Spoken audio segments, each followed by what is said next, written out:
Major funding for these broadcasts has been provided by grants from Capital One Bank, New York Community Bank, Eastern Consolidated, M&T Bank, Sterling National Bank, Meridian Capital Group, Customers Bank, Aerial Property Advisors, Dime Community Bank.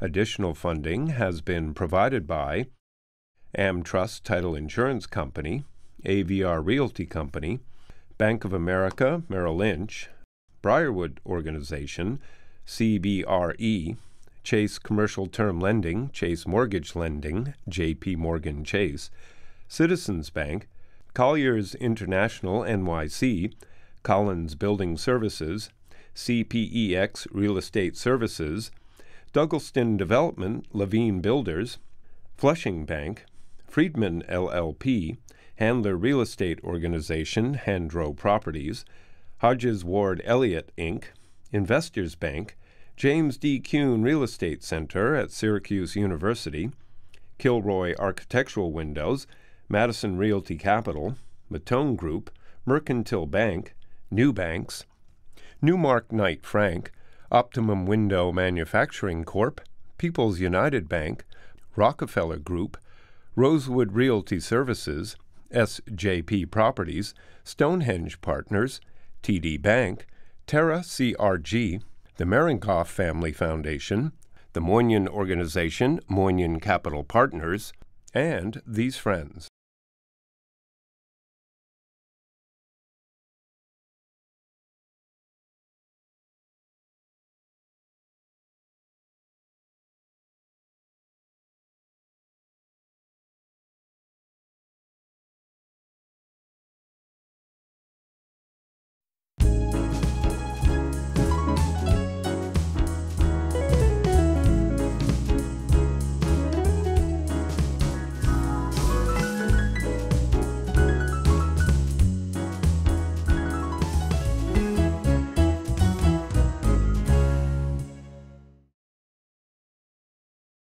An Air Force base in Massachusetts, Edinburgh, Kips Bay Apartments, Friends Seminary, Middlebury College, St. Vincent's to take blood.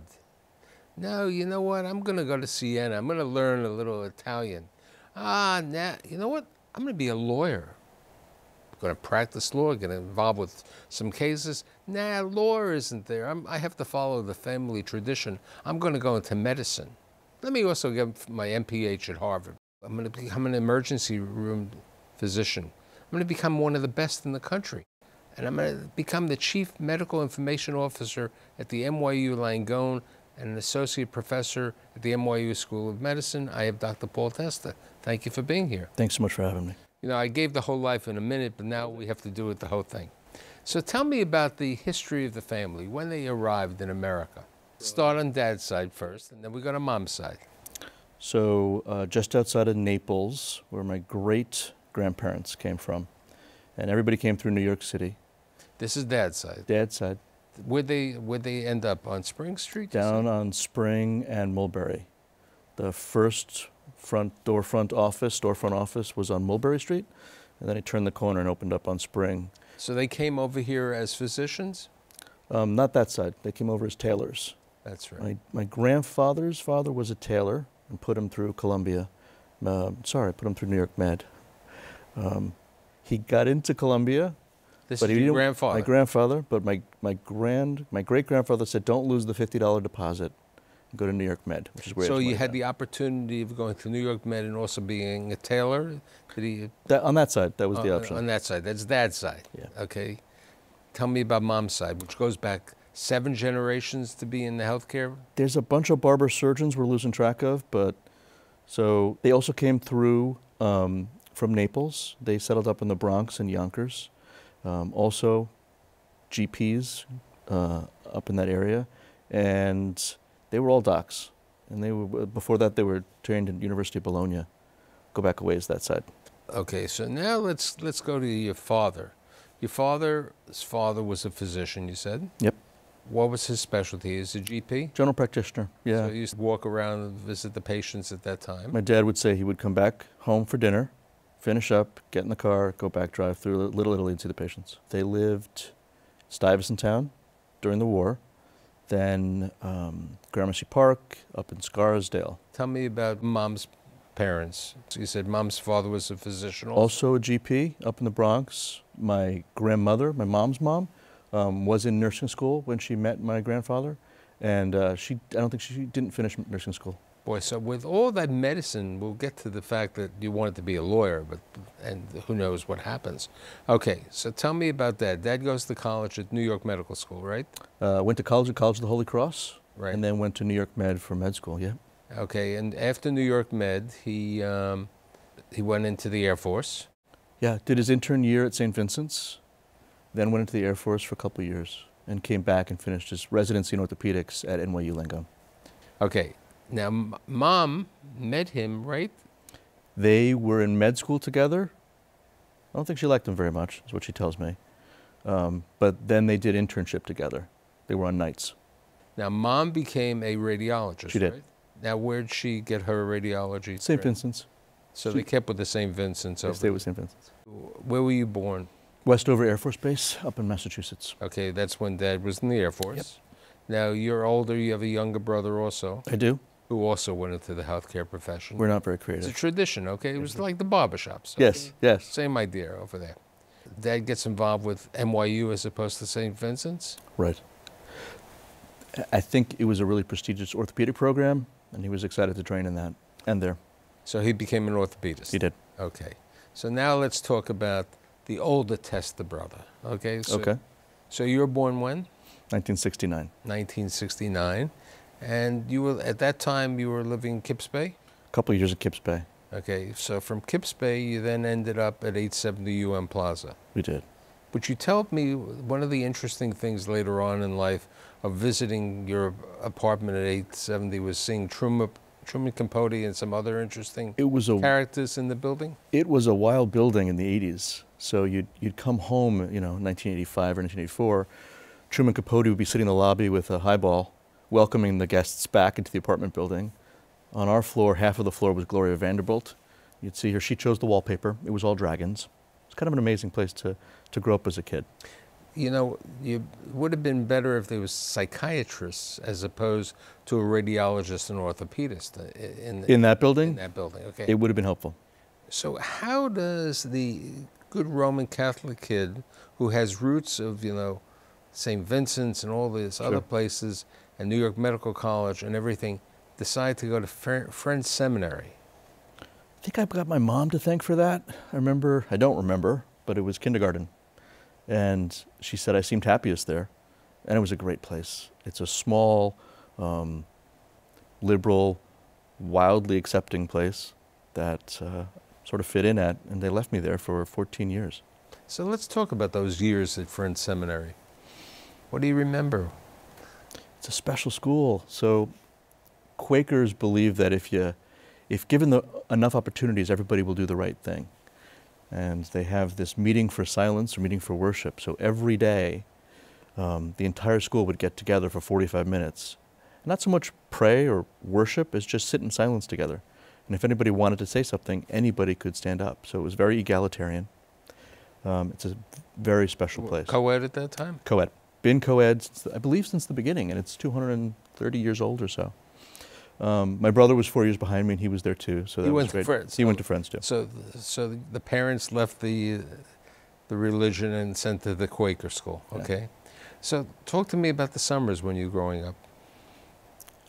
So my parents were pretty adamant whenever they had the chance to get me out of the city. They always, I think, thought it was I'd get in less trouble if they kept me out of the city. I didn't know you were a troublemaker. I didn't say I was a troublemaker. I had the opportunities. Okay. So where'd you spend the summers? So I went on some bike trips. I biked along Cape Cod, biked in Scotland. I was incredibly fortunate to get sent away for a couple summers. And then I came back and did some jobs down in the West Village and here and there. When did you get the job working at St. Vincent's during the AIDS epidemic? 1985 was that summer. Now, were you drawing blood or what were you doing? They did show me how to draw blood. I was 16. So I remember getting the working papers to do that job uptown. And I would sit in the lab or the phlebotomy station where everybody was coming in on the ground floor of O'Toole. And now this was, O'Toole was off 7th Avenue and like 7th Avenue and like 12th Street? 11th exactly, Street. yeah. It's the old Maritime building. Right, the Maritime building. Yeah. And it was the walk-in front door. And everyone would come in, get their bloods drawn.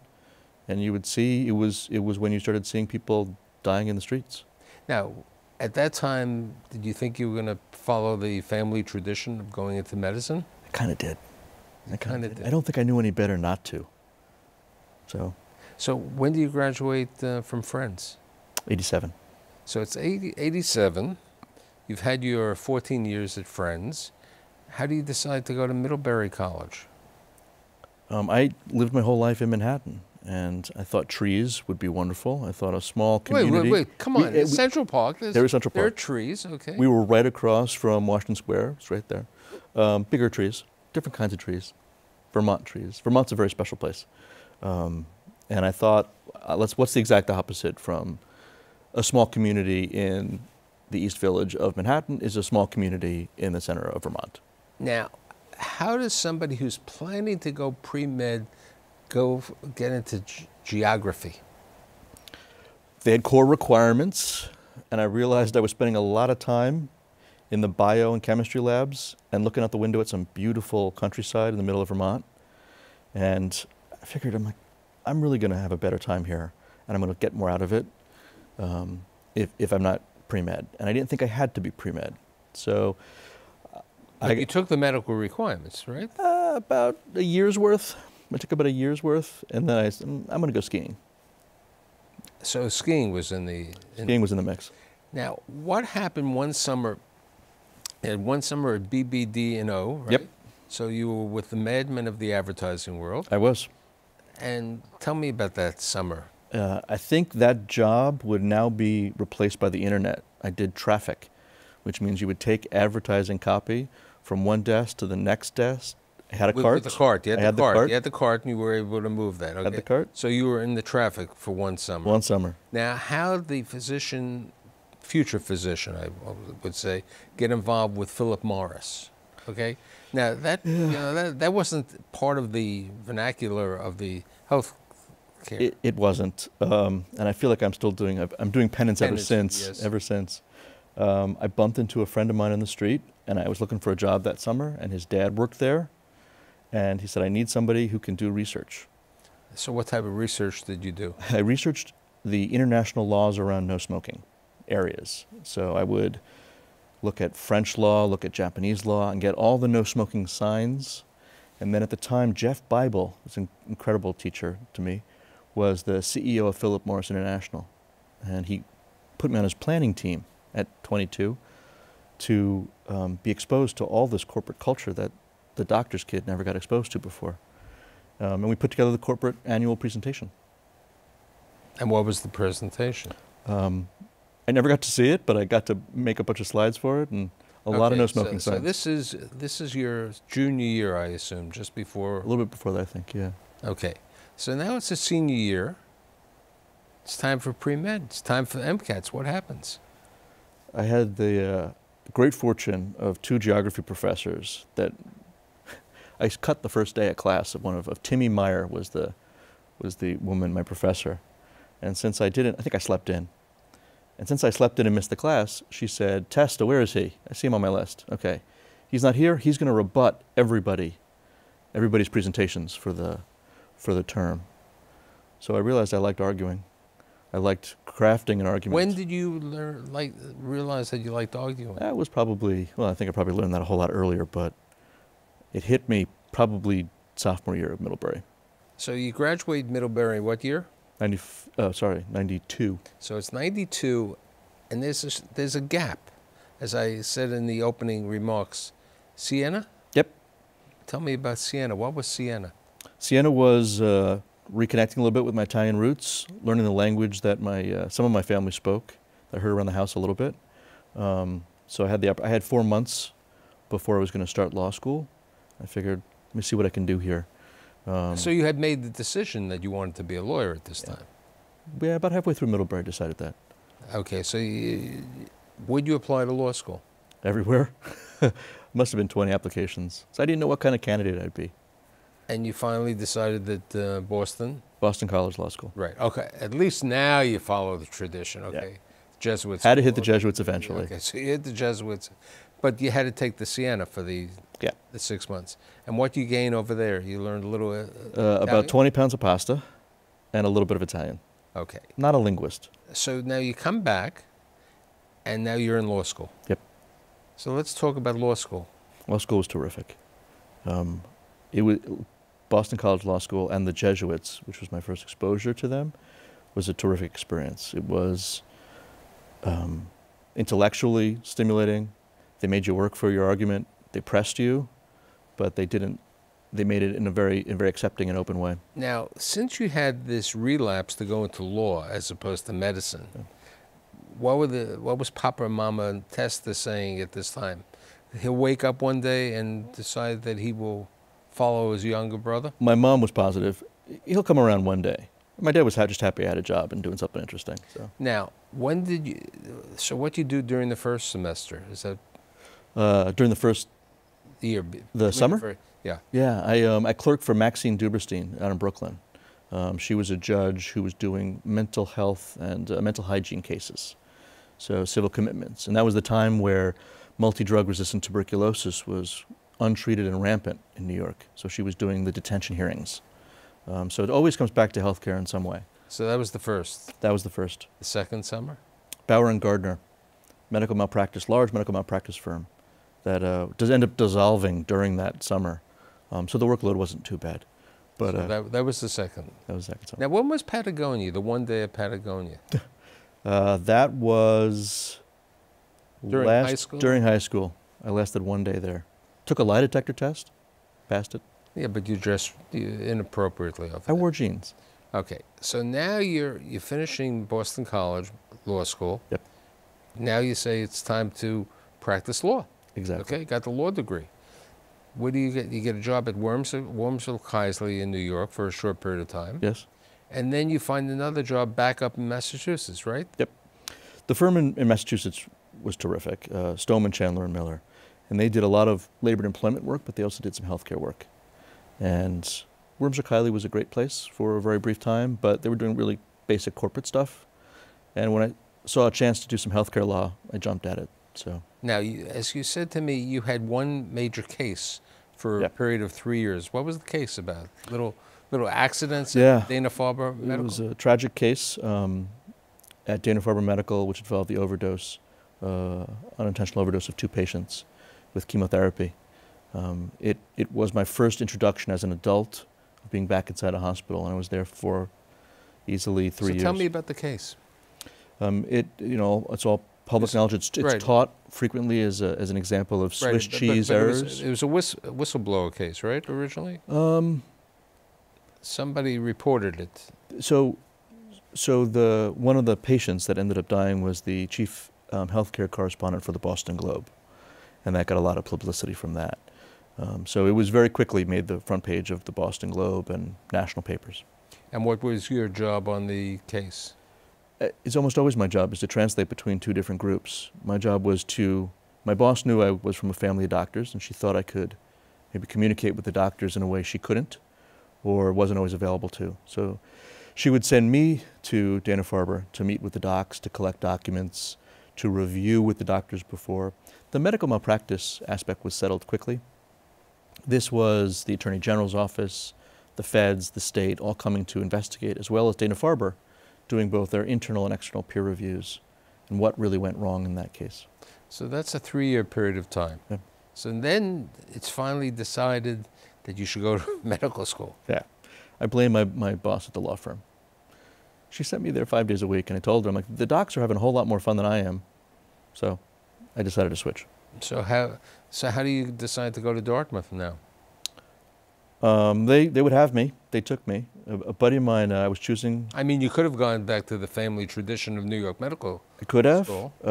I decided that I was looking between NYU and Dartmouth, and a buddy of mine said that I had the attention span of a kitten, and if I went to med school in New York City, I'd be living next door to the yarn factory. And I think that's pretty good advice. So back up to the woods to try to have a little bit of a monastic study up there. So you're in Dartmouth, And when you're at medical school, you normally do some rotations. How did you decide to go for your master's in public health at this time? So I had two faculty when I was in law school who were MD JDs, and they both either worked or helped found the program for public health law up at Harvard. So I wanted to, it was a great moment to bring both fields together. It was a bunch of lawyers or doctors who were in the transition between both. Sounds like you were more of a professional student. Okay. Kind of sounded that way, isn't it? Isn't it? Okay, Yeah, so I'll acknowledge. So you're at Dartmouth. Yes. You're at Harvard. Yep. Okay, for your MPH. Now, how do you decide? Okay, I got orthopedists in the family. I have a radiologist. I have GPs. How do you decide on being in emergency medicine? I came close to orthopedics, and my dad said, do I have to be in the OR? And I realized the first time I went to the OR as a medical student, I was checking my email at about the 30-minute mark. I didn't think I had the attention to sit for 6 hours of surgeries. And frankly, I was an older student at the time. I didn't want to set up a practice. I didn't want to have to do all of that. And the idea of being able to do procedures. And my brother was an emergency medicine doc. And he was 4 or 5 years ahead of me because he Now, was where straight. was he trained? He did his residency at LA County, the Bellevue of the West Coast, as I'll tell him. When do you get your MPH? At the same time as I graduate, so 2003. So it's 2003. How do you decide to return to the Apple? Bellevue is easy. I did a month and a half rotation down at Bellevue in the emergency room when I was up at Dartmouth. And if you get a chance to take care of the patients at Bellevue, you take care of the patients at Bellevue. It's a special place. When you're at Bellevue, you're also at NYU. When I did my residency, I came back. I did an audition during med school. You go down and do a month and try to impress them and see if they like you and see if you like them, and that's how you match in residencies afterwards. Okay, so you're at Bellevue, NYU. Yep. You finish your residency program. Mm-hmm. Is this the time you're working part-time as a freelance physician at Madison Square Garden and at Yankee Stadium? I haven't had anyone tell me about that occupation over there. It's a great way to watch the games. It's a great way to watch the games. You get great seats. And the patients are mostly happy, and they usually get bonked in the head by a foul or clipped by a puck, or maybe had a little bit too much to drink at a concert. There's usually 1 or 2 ambulances parked there. I got 3 or 4 EMTs stationed across the place. If it's really bad, they just get them out of there, and if it's something they need some help with, you're available for them. So that was your part-time job. That's my part-time gig. Okay. You finished your residency what year? 2006. 2006. Now, how do you get involved with HJD as the chief involved with their orthopedic emergency room? It was a great opportunity. So I stayed on faculty once I graduated. And the nice thing about being at NYU Langone is we move amongst 3 or 4 different emergency departments, emergency rooms. And one of them is this immediate care facility. Which people don't realize. It's a small little hidden gem down on 16th Street, 17th Street. It's a great little secret. They call it eye care. And it's specifically for orthopedic injuries. It's a walk-in clinic center that's open from 8 to about 10 p.m., 8 a.m. to about 10 p.m. every day, staffed by orthopedic residents and emergency medicine docs. And you're the chief. You become the chief over I became the chief there. So from there, how do you come back to NYU and get involved? Was the chief medical information officer? How'd that's come about? Okay, you know, that doesn't sound like emergency medicine. It doesn't. Dr. Goldfrank, our chairman at the time, needed somebody to go look at order sets. Okay, Dr. Goldfrank is the chairman of emergency medicine. Yes. At the entire NYU system. Over the whole system. Right. Who was a mentor to me. And what does he say to you? He said, I need somebody who gets along with other people fairly well to go read these order sets. I didn't know what an order set was. Explain what an order set is for me. An order set is a collection of orders. So I'm going to treat pneumonia. How do you standardize the treatment of a particular kind of pneumonia? How do you standardize the way you treat a diabetic in the ICU? There are groups of orders that a group of clinicians get together, pharmacy, nursing, and providers, and say, this is how we take care of this matter. And he wanted me to proofread them to make sure they were consistent with the way we practiced emergency medicine. So how does this translate that you become the chief medical information officer and you get involved with the distribution of Epic, and now you're involved with also telemedicine? Tell me. That's what I was saying to you earlier. Healthcare is making a choice. Is it going to become Blockbuster or is it going to become Netflix? Okay, explain to me and my audience, what do you mean by Blockbuster versus Netflix? We know Netflix is staying alive and streaming. Blockbuster went, Not so much. last rights on that. Yeah. So healthcare as a whole has invested a monumental amount of resources in becoming digital. And my feeling was it's important for clinicians to be involved in that process. And many places, NYU amongst them, looks at health IT as a strategic advantage. How do you help employ and deploy technologies to support the way we take care of patients? I had the opportunity to be in the back of a room when Dr. Grossman was speaking to some residents. And as we expand in all our ambulatory settings, one of the residents asked him, well, how do we maintain being #1 in quality and safety in all these rankings if we're growing this fast? And he said, we extend our quality through the EHR. He didn't know I was in the room. The EHR being the electronic medical record, being epic for us. So it is how we provide care now. And it's how we provide the best care by nudging clinicians, by helping patients engage with their own care through portals, by providing them information and messaging. Okay, let's talk about Telemed. Sure. Which is your latest toy. Absolutely. Coming here today took me 45 minutes, and I was coming from 14th Street. We all know that, we all think of telemedicine 10 years ago as being in Kansas or Canada and crossing big rural divides. We also both know it's hard to get to Brooklyn from here in Midtown quickly. And there's limited resources, and there's a need to be convenience, provide convenience for patients. So a couple maybe having couples therapy in 2 different offices with their psychiatrist on 38th Street in one of our facilities, they may be in 2 different boroughs. They're going to travel an hour each time just to come together for that 50-minute session. And like we stood up our virtual urgent care, the idea is to be able to be available to our patients who are established with us, who want to come and see us, but it may not be the most convenient time. Now, how are for the them. patients accepting this? I don't want to necessarily say I'm surprised, but I'm amazed by the comments.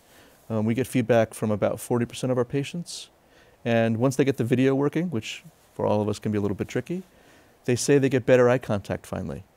They said the doctors aren't looking at the computer always so much, but they're looking at the camera, and they feel like it's a fast, connected...